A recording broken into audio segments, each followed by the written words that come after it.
Bonjour et bienvenue sur cet épisode de podcast. Moi c'est Alexandra et vous pouvez me retrouver sur Instagram sous le pseudo alexb-26.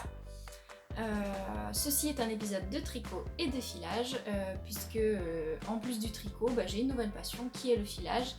Et voilà, je trouve qu'aujourd'hui on ne voit pas assez de podcasts filage francophones dans la communauté française de YouTube. Et donc voilà, j'avais à cœur de proposer ça puisque c'est aujourd'hui une de mes nouvelles passions et voilà. Et donc juste petit avertissement, ce sera pas un tuto de filage étant donné que moi aussi je débute. J'ai quelques bases mais je connais pas tout et je ne me sens pas de faire des tutos donc voilà, ça va plutôt être un endroit où je compte partager mes créations, je compte partager les fils que j'ai filés, vous montrer un petit peu ce que je fais, etc. Un peu mon objectif en fait c'est de tricoter ce que je file. Du coup je vais pas faire beaucoup de fils fantasy. Après je pense que je vais en faire mais vraiment pour m'amuser et je les tricoterai pas, ou alors je ferai des tests, peut-être juste des carrés d'échantillons, mais voilà, c'est... Pour moi ce sera plutôt des fils à tricoter que je vais filer. Donc on va commencer tout de suite par le tricot. Alors j'ai pas beaucoup de projets terminés ces derniers temps parce que moins de temps, déménagement, tout ça, voilà. Donc je vais vous montrer le tout dernier projet que j'ai terminé. Il s'agit du châle d'Ena. Donc il est triangulaire. J'ai bien sûr oublié le nom de la designeuse. Je sais que son nom sur Ravelry c'est Knitting Sarah. De toute façon je vous le mettrai en dessous. Voilà. Donc c'est un châle triangulaire vraiment très simple dans sa composition, puisque en fait c'est tout du point mousse. Mais il a juste une petite partie de torsade ici. Alors, elle a l'air compliquée, mais franchement, elle n'est pas si difficile que ça. Il suffit juste de suivre le diagramme. Par contre, il faut l'avoir sous les yeux, le diagramme. Hein. Voilà.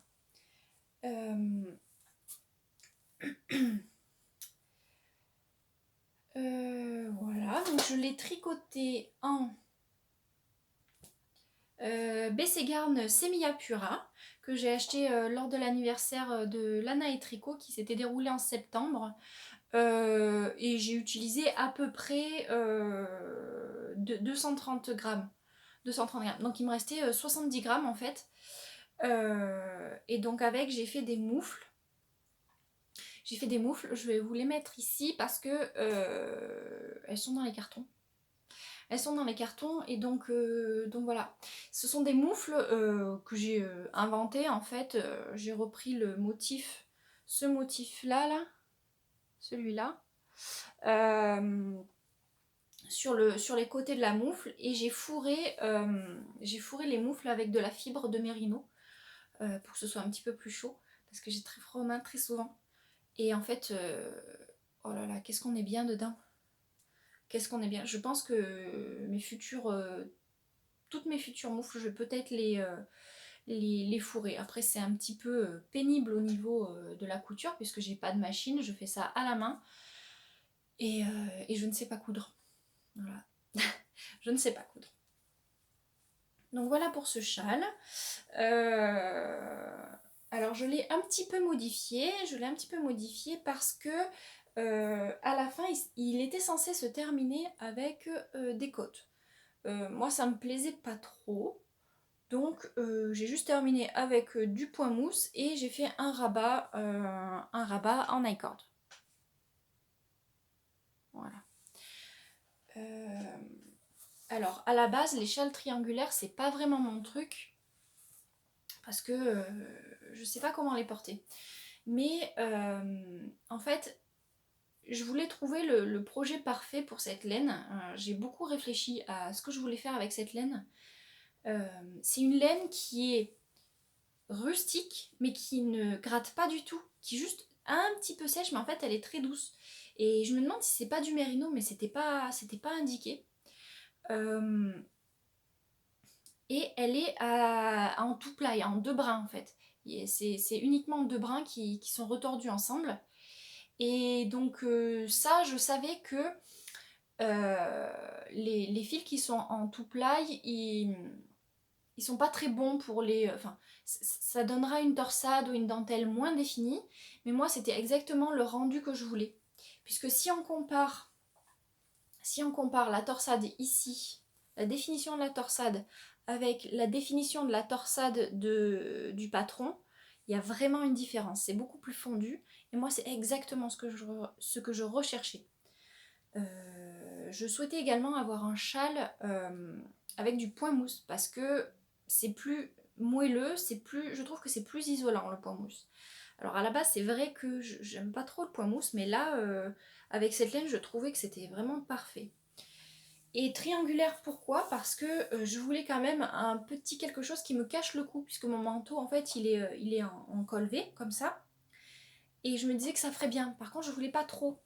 Donc là, vous voyez que c'est beaucoup, mais c'est pas grave, parce que je le porte comme ça, en fait. Je le replie sur lui-même. Hop. Je vais y arriver. Comme ça. Donc là, je l'ai plié.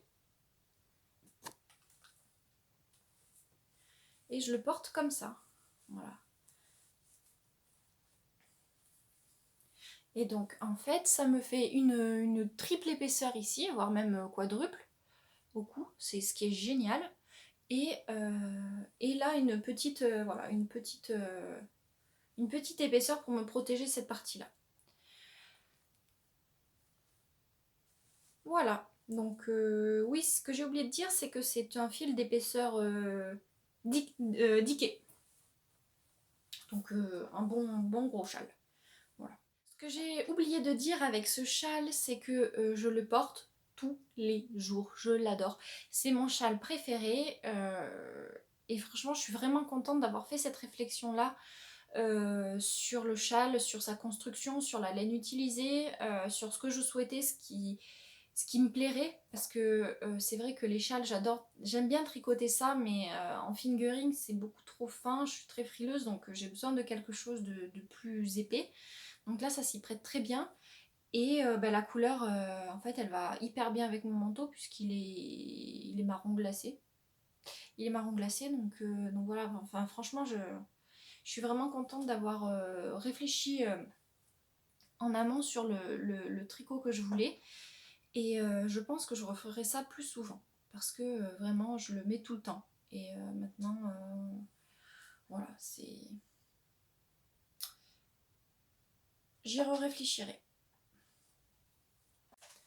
Alors, pour pas que cet épisode dure trop longtemps, je vais pas non plus vous remontrer tous mes projets terminés, mais peut-être que si jamais je refais un épisode, je vous montrerai les précédents de temps en temps, comme ça en fera toujours un petit peu, vu que voilà, je ne tricote pas non plus à la vitesse de l'éclair. Alors, pour le projet suivant, donc c'est un projet en cours, il s'agit d'une écharpe que je tricote avec mes fils et mains du calendrier de l'Avent filage des petites potions.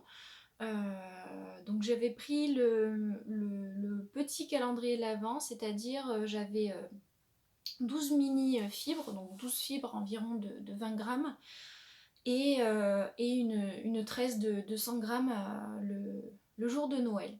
Donc voilà, pourquoi j'ai fait ce choix? Parce que à l'époque j'avais uniquement un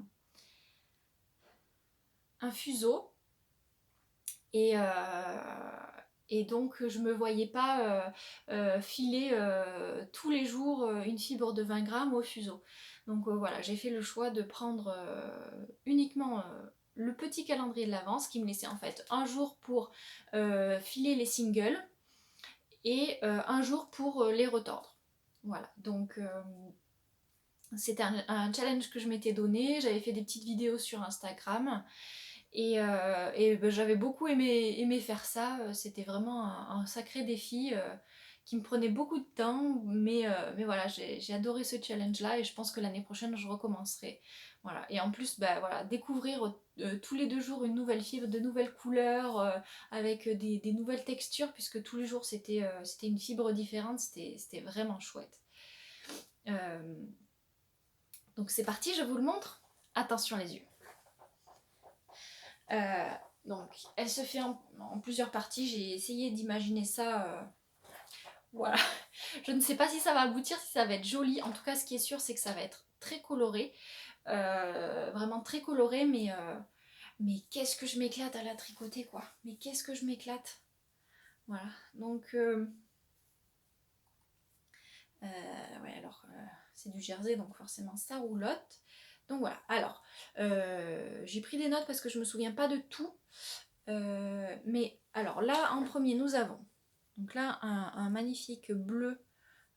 C'est donc Crispy Air sur du Corriedale. Corriedale, je sais pas comment on dit. Ensuite, nous avons Unicorn Milk sur du Woodland. Donc, ces deux fibres sont quand même assez rustiques, assez sèches. Elles piquent pas, mais elles sont sèches. Voilà. Par contre, très facile à filer. Ici, nous avons Route vers les étoiles. C'est un orange péchu saumoné. Route vers les étoiles sur du South American Wool. Très doux, très belle surprise au filage. Je me souviens que j'avais bien aimé et que je m'étais dit qu'il faudrait que j'en recommande parce que vraiment j'avais adoré cette fibre. Ensuite, ici, un petit peu plus flashy, nous avons ici là, Luciole. Luciole c'est du Merino bio, organique. Bah voilà, très doux aussi. Très similaire au South American Wool. Voilà. Ensuite, nous avons Unicorn Vitamins sur du Shetland. Donc là, le Shetland, donc vous voyez, hop, il y en a un petit peu moins que les autres. Je pense que je me suis un petit peu... pardon, excusez-moi du mot. Un petit peu loupé dans le filage, puisqu'il y en a eu un petit peu moins. Donc ça c'est du Shetland, c'est un petit peu plus rustique. C'est rustique, c'est rustique. Ensuite, nous avons de l'éclat de lune sur du rambouillet. Donc là, il y a un petit peu plus de variation à l'intérieur avec du violet, du rose néon et c'est surtout du beige voilà, qui ressort. Ça, c'est du beige. J'ai détesté. J'ai détesté filer le rambouillet. Alors, peut-être que ça vient du fait que je l'ai filé au fuseau, mais oh là là, c'était une galère. Une galère sans nom. Sinon, les autres, voilà, rien à dire. Plutôt facile à filer. C'est vraiment sur cette fibre-là que j'ai galéré, que ça m'a saoulée. Vraiment. Donc là, en fait, j'ai voulu, sur cette écharpe, faire du jersey parce que je voulais qu'on voit vraiment... Enfin, que je voulais voir en français, comment on dit, ma constance au filage. Voilà. Donc en fait, c'est plutôt pas mal. Je suis plutôt contente de moi. Oui, c'est plutôt régulier. Et par contre, je voulais que ça fasse vraiment un fade et que ce soit pas uniquement le jeu des couleurs qui fasse un fade, mais je voulais également un petit jeu de texture, donc j'ai rajouté ce point là qui mélange les deux couleurs. Voilà. C'est pas du jacquard, on n'utilise pas deux fils en même temps, c'est toujours une seule couleur à la fois. Donc voilà. Et donc ça c'est tout le long de l'écharpe. Donc ça c'est la première partie. Ça, faut pas le regarder, ça sera détricoté. Ça sera détricoté. Et donc là je suis en train de faire la deuxième partie qui en fait reprend la même construction. Donc hop, on commence par le bas. Et donc là en fait c'est la fin du calendrier de l'avancée, le numéro 23-24.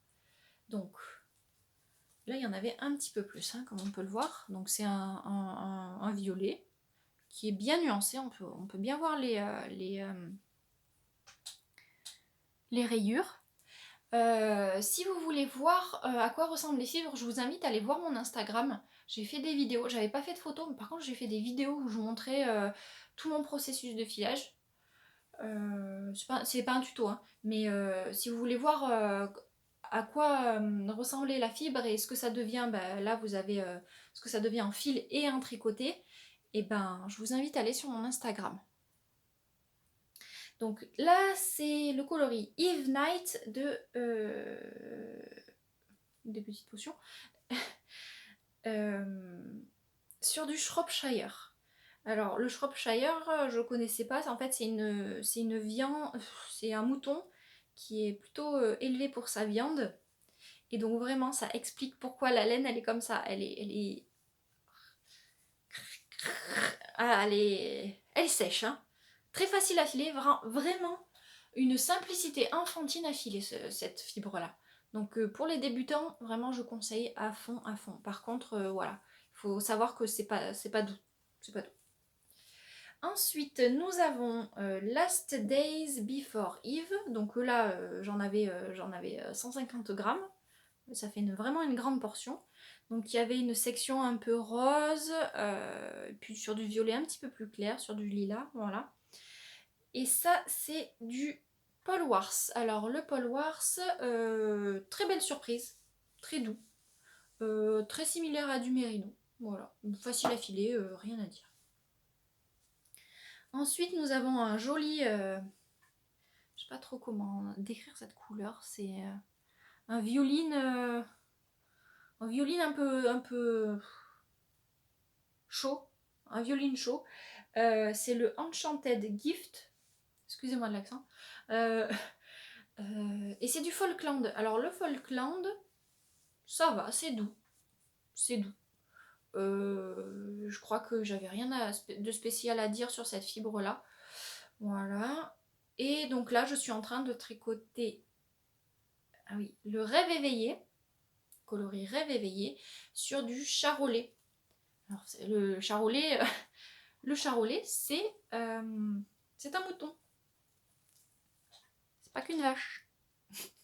Moi, j'ai des surprises quand j'ai vu ça. C'est pas doux, hein. C'est pareil, hein. C'est un peu comme le Shropshire là. Et encore, le Shropshire, il est un petit peu plus rustique, hein. Un petit peu moins doux. Voilà. Et donc là, après, il va me rester encore deux couleurs. Je vais les montrer à la rigueur. Deux couleurs à intégrer dans cette écharpe. Donc il s'agit de Unicorn Mood sur du BFL. Donc après celle-ci, il y aura ça. Et après, il y aura la Voie lactée sur du New Zealand Wool. Voilà. Comment montrer ça? Ouh, ça ressort bleu, c'est pas bleu, c'est violet. Donc ça c'est en cours et ensuite j'aurai une autre couleur à intégrer. Je vous réserve la surprise. Je vous réserve la surprise parce que ça va être très coloré et même moi je suis pas sûre que je vais aboutir à quelque chose de joli. Voilà, mais je voulais vraiment tricoter un projet entier, les petites potions. Voilà pour ce projet en cours. Bah écoutez, on a terminé pour le tricot. Je vous propose de passer au filage. Et non, on n'a pas terminé le tricot. J'avais oublié. J'ai des chaussettes en cours. Hop, il s'agit des Françoises de MP Tricote de Marie-Pierre. Les sards. Alors c'est tout serré parce que c'est des côtes et je tricote sur du 2 en fait. Voilà. Donc il s'agit de... je les tricote en Feliz y Punto que j'avais acheté lors de l'anniversaire de Lana et Tricot, pareil en septembre.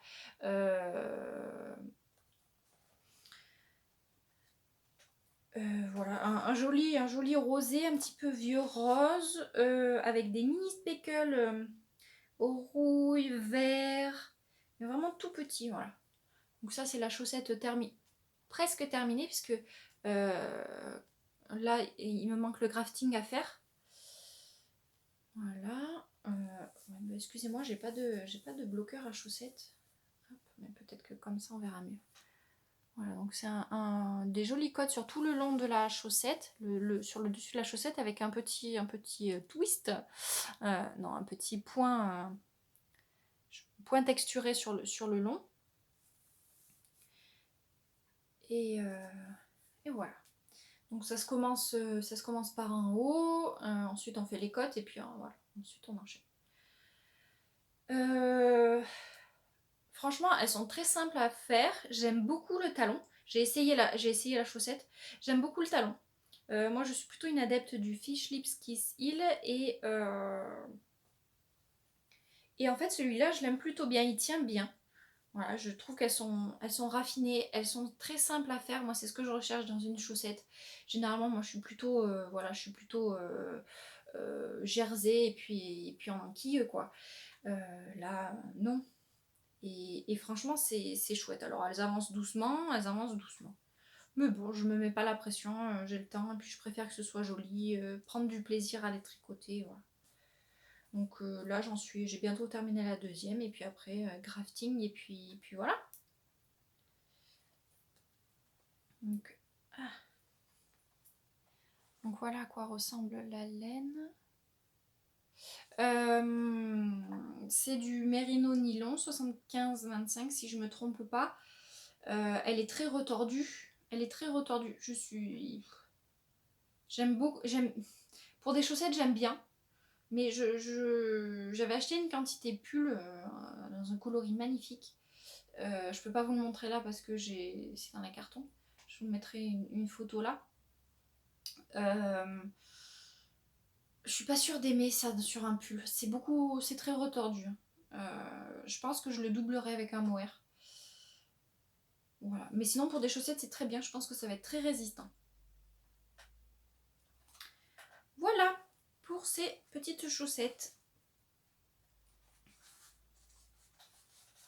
Ah ça c'est emmêlé. J'ai des fils qui dépassent de partout. Et donc cette fois-ci c'est parti pour la partie filage. Donc c'est parti pour la partie filage. Donc déjà ce qu'il faut savoir c'est que donc j'ai commencé le filage pendant le premier confinement avec un fuseau et un petit peu de fibre que j'avais acheté chez Alice Création. Et déjà pour voir dans un premier temps si le processus ça me plaisait, si ça me plaisait. Et donc je suis tombée dedans, hein. Ça m'a beaucoup plu. Et donc jusqu'en décembre, voilà, jusqu'au calendrier de l'Avent, j'ai beaucoup filé au fuseau. Et voilà, ça m'a tellement plu que je me suis dit je veux passer au niveau un petit peu au-dessus et donc avoir un rouet. Donc je me suis beaucoup renseignée sur les différents rouets et mon choix s'est très vite porté en fait sur un rouet électrique puisque j'avais pas envie de pédaler. J'avais envie que ce soit un truc vraiment relaxant pour moi, qu'il y ait juste les mains qui bougent, que je puisse l'emporter de partout, qu'il soit facile à transporter, qu'il soit pas trop gros non plus parce que la place, voilà, il n'y a pas non plus trop de place où je vais être, donc voilà. Mon choix s'est porté sur un rouet électrique que vous pouvez voir ici en partie. Je vais vous le rapprocher. Hop. Sans tout casser. Hop. C'est Rourou. Voilà, c'est un Ashford 3. Ashford E-Spinner 3 que j'ai acheté sur Artifilum. Et je l'ai reçu quand même relativement rapidement puisque je l'ai commandé le jour de Noël. Je me suis fait un joli cadeau de Noël. et je l'ai reçu mi-janvier. Donc voilà, les délais n'étaient pas non plus énormes. J'ai eu de la chance qu'il y ait eu un réapprovisionnement quand je l'ai commandé, donc voilà. Pour l'instant, on s'apprivoise encore. C'est pas toujours facile, le réglage, mine de rien. Voilà, il y a des choses à gérer. Mais bon, je m'éclate avec mon petit roux. Et donc, pour me faire la main sur ce rouet, j'ai filé une première fibre que j'avais également achetée chez Artifilum. Il s'agit d'un coriédale. Donc, le coriédale, ok, c'est pas ce qu'il y a de plus doux, mais c'est très facile à filer. Et voilà, c'était vraiment pour me faire la main. Donc, le voici, le voilà. Mon écheveau de filet main. C'est un vert forêt. Oh, putain, ouais, il ressort bien là. Un vert forêt que je trouve voilà, absolument magnifique.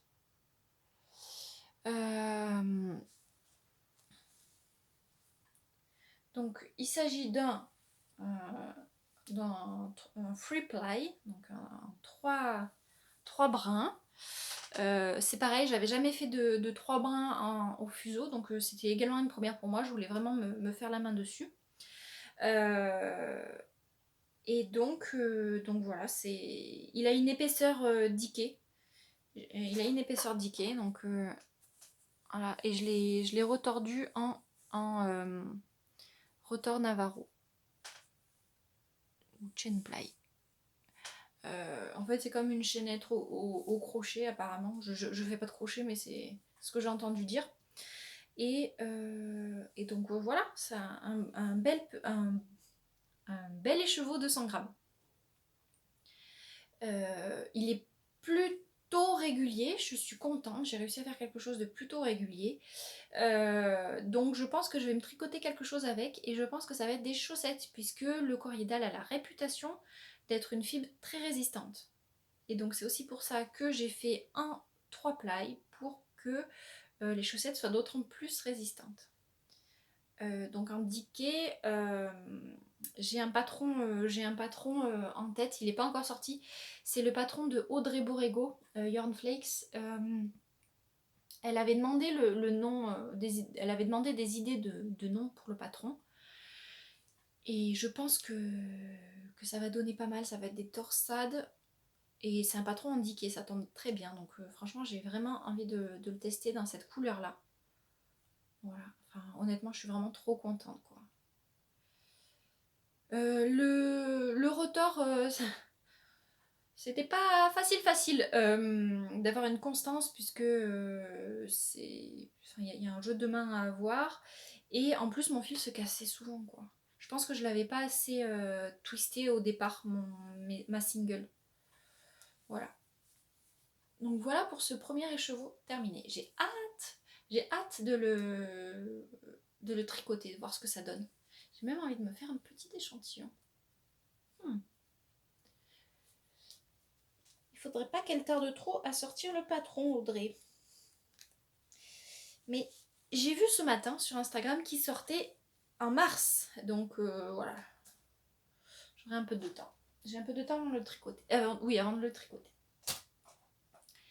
Et donc, après cette fibre-là, j'ai filé un petit peu dans le cadre du SPAL l'envie qui manque. Le SPAL l'envie qui manque, en fait, c'est comme un cal, mais pour le filage. Et il va se dérouler sur un an, et chaque mois, il y a des thèmes. Et il est organisé sur Ravelry. Et donc le mois de janvier, c'était l'étude du rotor plié en deux, comme ça s'appelait. Et donc voilà, j'y ai participé. Alors, le principe en fait, c'était de faire l'étude entre des singles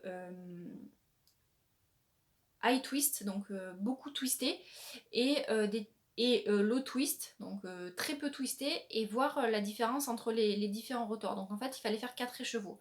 Un beaucoup twisté, le single beaucoup twisté, et le rotor beaucoup twisté. les singles beaucoup twistés et le retors peu twisté. Ensuite, un single peu twisté mais un retors très twisté. Et un single peu twisté et un retors peu twisté. Donc je vais vous présenter donc 4 écheveaux et donc je vais vous présenter ce que j'ai fait. Alors, nous avons en premier là, donc ça s'appelle, c'est le HH, donc le beaucoup twisté en single et le beaucoup twisté en retors. Ensuite, il y a celui-ci. Donc lui, c'est le très twisté en single et peu twisté en retors. Donc on voit déjà une différence. Celui-ci, c'est le peu twisté en single et très twisté en retors. Et celui-là, c'est le très peu twisté en single et en retors. Donc je suis vraiment contente parce que ça m'a vraiment permis de voir qu'il y avait déjà une différence dans la façon de filer au niveau de la tension qu'on va mettre dans le fil, du twist qu'on va mettre dans le fil. Mais je pense avoir loupé cette étude là puisque je pense qu'en fait mon LH est similaire à mon... Non. Qu'est-ce que je vous ai dit? Oui, mon LH à mon avis est similaire à mon HH. Je pense que j'ai pas réussi à faire un single très twisté. Mais pour le filage que je suis en train de faire, je fais du très twisté en single. Je pense ça m'a permis de voir vraiment ce que c'était le très twisté. Donc voilà, ça m'a permis de m'améliorer par la suite, même si là je l'ai pas forcément réussi. Je suis désolée, c'est un peu brouillon. C'est un peu brouillon. Donc voilà pour ça. Je pense que je vais donc il faut que je les lave et que je les tricote pour voir la différence dans le tricot, ce que je préfère. Mais j'aime bien le LH. J'aime bien le LH. Donc single peu twisté mais très retordu. Voilà. C'était fait sur du mérino. Longtemps. Voilà. Et donc là en février, ça va être sur le thème du... excusez-moi de l'accent, du thick and thin. Donc de l'épais et du fin, si je comprends bien. Et j'ai hâte parce que ça va être la première fois que je vais faire du fil fantasy. Voilà. Et on va apprendre à faire des coils et j'ai trop envie d'essayer ça. Juste pour essayer, voir si j'y arrive, ce que ça donne, etc. Donc si vous voulez le rejoindre, c'est pas l'envie qui manque, je vous marque là, sur Ravelry. Voilà. On va passer au filage en cours. Alors, il s'agit...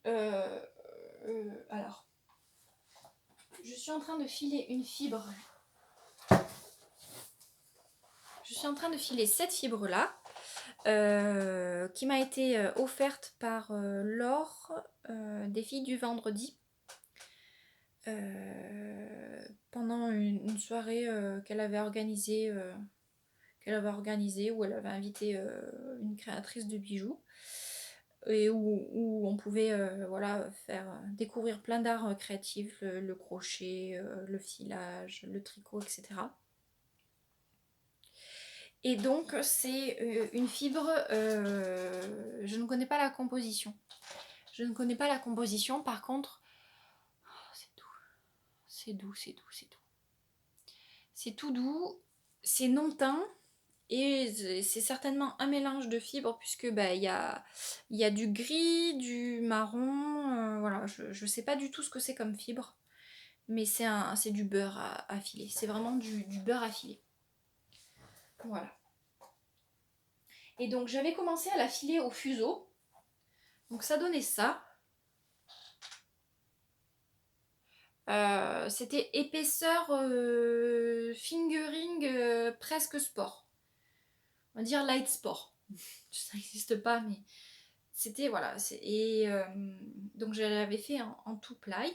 donc en 2 brins. Et donc en fait j'essaye de le refaire, de refaire le même écheveau au fuseau, au rouet pardon. Donc voilà, je sais pas si c'est une bonne idée. Je sais pas du tout si c'est une bonne idée. Mais bon, qui ne tente rien n'a rien. Il faut tester dans la vie. Et donc je vais enlever la bobine. Je vais le faire avant. Hop. Allez.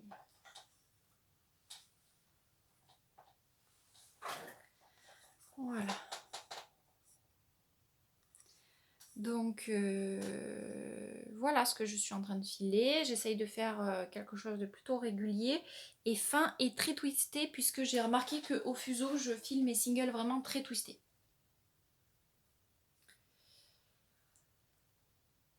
Voilà pour ça. Donc là j'en suis à la moitié de mon 25 grammes. Non, de mon 50 grammes, donc j'ai dû filer à peu près 25 grammes là. Et après je vais le retorder en tout plat. Je pense que ça va être un retort aussi très twisté. Je vais faire des tests, je vais voir. Voilà. Donc écoutez, voilà pour aujourd'hui. J'espère que ça vous aura plu.